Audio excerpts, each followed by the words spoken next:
Tech industry के अंदर machine learning और डेटा साइंस से रिलेटेड जॉब्स बहुत ज्यादा हाई पेइंग होती है और इन जॉब्स की बहुत ज्यादा डिमांड है इंडस्ट्री में, क्योंकि स्किल्ड लोग बहुत कम है। इसके साथ साथ एक प्रेडिक्शन है कि 2025 तक इंडिया के अंदर डेटा साइंस का जो सेक्टर है वो $16 बिलियन से ग्रो कर रहा होगा। Hi everyone and welcome to अपना कॉलेज। और आज की वीडियो में हम बात करने वाले हैं कि डेटा साइंस क्या होता है और अगर हम खुद डेटा साइंस सीखना चाहें तो उसका क्या स्टेप बाय स्टेप प्रोसेस रहेगा, क्या रोड मैप रहेगा।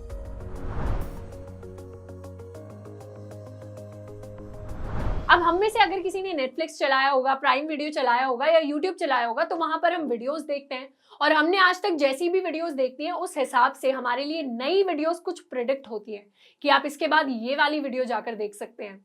इसके अलावा हम ईमेल यूज करते होंगे तो उस पर स्पैम में कुछ मेल्स आती होंगी, मतलब ईमेल खुद ऑटोमेटिकली डिटेक्ट कर लेता है कि कौन सी जो मेल्स है वो स्पॉन्सर्ड है या कौन सी मेल्स ऐसे ही प्रमोशन के लिए हमें भेज दी गई हैं।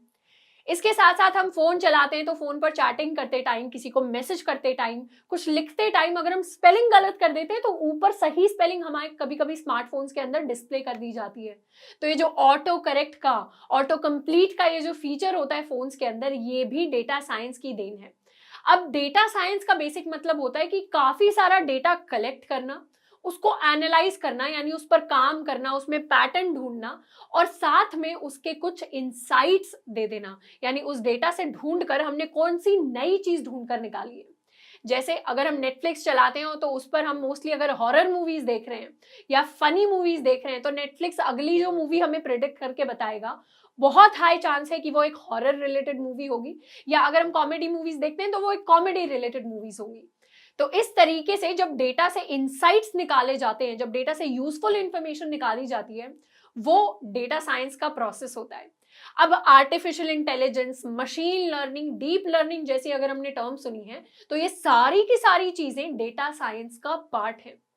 डेटा साइंस में 3 पार्ट्स होते हैं। पहला होता है डेटा को कलेक्ट करना, दूसरा डेटा को एनालाइज करना, तीसरा उससे कुछ इंसाइट्स निकालना और उन इंसाइट्स को बिजनेस प्रॉब्लम्स को सॉल्व करने के लिए यूज करना। आज के डेट में सोशल मीडिया बहुत ज्यादा है, इंटरनेट बहुत ज्यादा है, तो हर सेकंड में हम इतना ज्यादा डेटा स्टोर करते हैं कि उसकी हद नहीं है। पहले जब इंटरनेट नया नया आया था या जब टेक्नोलॉजी लोग इतना यूज नहीं करते थे तो डेटा बहुत कम होता था और डेटा को हम स्प्रेडशीट की फॉर्म में, एक्सेल की फॉर्म में लिखा करते थे। अब एक दो लोग कंपनीज बिठा देती थी जो इस डेटा को एनालाइज करते थे, क्योंकि बहुत कम डेटा है तो कम लोग चाहिए। लेकिन आज की डेट में डेटा इतना ज्यादा बढ़ गया है कि आज डेटा डेटा नहीं है, डेटा बिग डेटा बन गया है। Data lakes, data warehouses जैसे कॉन्सेप्ट्स आ गए हैं और आज इंसान काफी नहीं है उस डेटा को एनालाइज करने के लिए। आज ऐसे ऐसे सॉफ्टवेयर्स हैं, ऐसी ऐसी मशीन्स हैं, ऐसी ऐसी एल्गोरिदम्स हैं जो हमारे लिए उस डेटा को एनालाइज करती है। तो ये सारी चीजें होती हैं डेटा साइंस के अंदर और डेटा साइंस की हेल्प से हम बहुत सारी इंटरेस्टिंग चीजें कर सकते हैं। एक तो हम बिजनेस प्रॉब्लम सॉल्व करते हैं, दूसरा हम मजेदार प्रोजेक्ट्स बना सकते हैं, तीसरा रियल लाइफ प्रॉब्लम्स को बहुत ही अच्छे, बहुत ही क्रिएटिव तरीके से सॉल्व कर सकते हैं। अब डेटा साइंस को स्टेप बाय स्टेप सीखने का जो प्रोसेस है उसमें 5 स्टेप्स आते हैं। सबसे पहला स्टेप है लर्निंग अ प्रोग्रामिंग लैंग्वेज। अब 2 सबसे फेमस प्रोग्रामिंग लैंग्वेजेस हैं डेटा साइंस के अंदर। पहली है पाइथन जो सबसे ज्यादा लोग यूज करते हैं डेटा साइंस में, और दूसरी है आर। अब आर भी एक बहुत अच्छी प्रोग्रामिंग लैंग्वेज है, लेकिन पाइथन मोस्टली लोग इसलिए यूज करते हैं क्योंकि पाइथन में लाइब्रेरीज बहुत ज्यादा हैं, आपको इनबिल्ट रिसोर्सेज बहुत ज्यादा मिलेंगे, तो मेहनत थोड़ी सी कम करनी पड़ेगी और आउटपुट या रिजल्ट जो है वो बहुत अच्छा आ रहा होगा।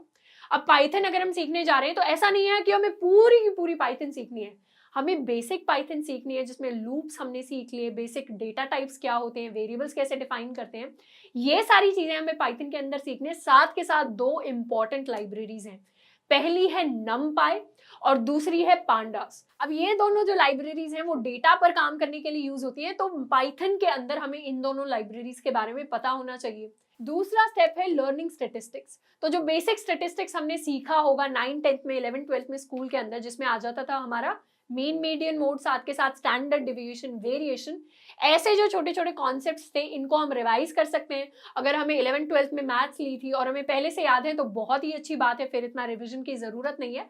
तो ये बेसिक स्टैटिस्टिक्स हमें आने चाहिए।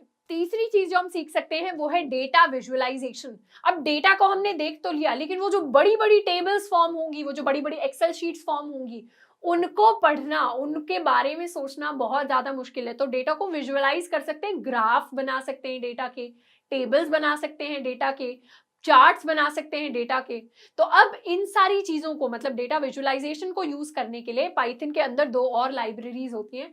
पहली होती है मैटप्लॉटलिब, दूसरी होती है सीबॉर्न। हम इन दोनों लाइब्रेरीज के बारे में पढ़ सकते हैं, इनके बारे में बेसिक यूजेज कैसे करनी है वो सीख सकते हैं। चौथी चीज होगी मशीन लर्निंग के बारे में सीखना। मशीन लर्निंग यानी बेसिक मैथ्स किस तरीके का यूज होता है मशीन लर्निंग में, और क्या क्या बेसिक एल्गोरिदम्स है उसके बारे में अगर हम सीख लेंगे तो काफी अच्छे से समझ पाएंगे डेटा साइंस का और उस पर एल्गोरिदम्स लगाने का, एनालिसिस के प्रोसेस को। अब मशीन लर्निंग पर हमने ऑलरेडी वीडियो बनाया हुआ है कि मशीन लर्निंग क्या होती है, साथ के साथ कैसे रोड मैप रहेगा मशीन लर्निंग को सीखने का। तो अगर आप वो सीखना चाहते हैं तो उसके लिए आप इन वीडियोस को रेफर कर सकते हैं। पांचवा और सबसे इंपॉर्टेंट स्टेप रहेगा इस प्रोसेस में एक प्रोजेक्ट को करना। अब डेटा साइंस को सीखने का सबसे अच्छा तरीका है डेटा साइंस को करना, और वो कैसे कर सकते हैं? वो कर सकते हैं हम एक प्रोजेक्ट की हेल्प से। अब जब भी हम एक प्रोजेक्ट इंप्लीमेंट करते हैं तो उसमें हम बहुत सारे कॉन्सेप्ट सीख जाते हैं, एज कंपेयर टू कि हम कुछ वीडियोस देखते रहें, कुछ थ्योरी सीखते रहें। उससे अच्छा है कि हम एक बहुत अच्छा सा प्रोजेक्ट कर लें और उसमें काफी सारे कॉन्सेप्ट्स हम सीख जाएंगे।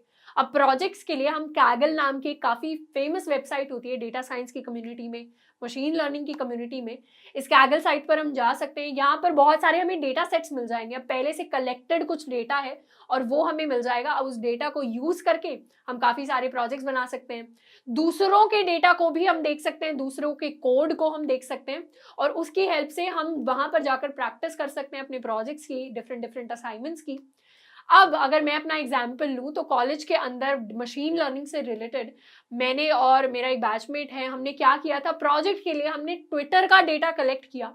तो खुद से डेटा कलेक्ट किया और उसको फिर एनालाइज किया। तो ट्वीट्स हमने कुछ कलेक्ट किए थे और उससे कितने ट्विटर पर बॉट्स यूज होते हैं, कितने बॉट्स नहीं यूज होते, मतलब कितने ट्वीट्स सच होते हैं, कितने झूठ होते हैं, उसका हमने कुछ एनालिसिस किया था और काफी इंटरेस्टिंग प्रोजेक्ट था।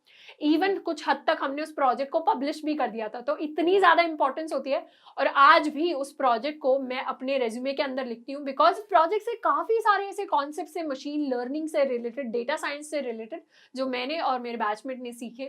अब आप भी ऐसा ही कोई प्रोजेक्ट बना सकते हैं और उस प्रोजेक्ट को अपने रेज्यूमे में भी लिख सकते हैं, जिसको आगे जाकर प्लेसमेंट्स के लिए आप दिखा सकते हैं, इंटर्नशिप्स के लिए दिखा सकते हैं। एंड साथ के साथ डेटा साइंस से रिलेटेड, मशीन लर्निंग से रिलेटेड तो हमारी प्रैक्टिस हो ही रही होगी।